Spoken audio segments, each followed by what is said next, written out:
Βγάζουμε τα καπάκια, φίλτρο,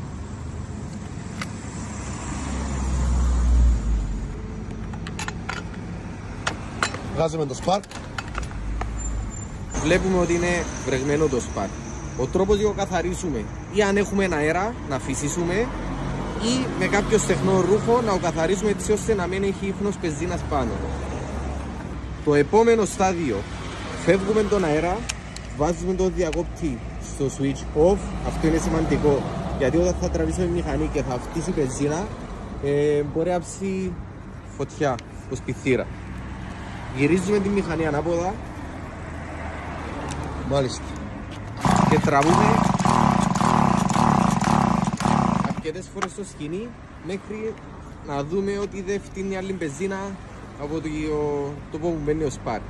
Μάλιστα. Όταν τελειώσει αυτό, τοποθετούμε όλα τα πράγματα στον τόπο τους, γιδώνουμε το spark όλα στη θέση τους,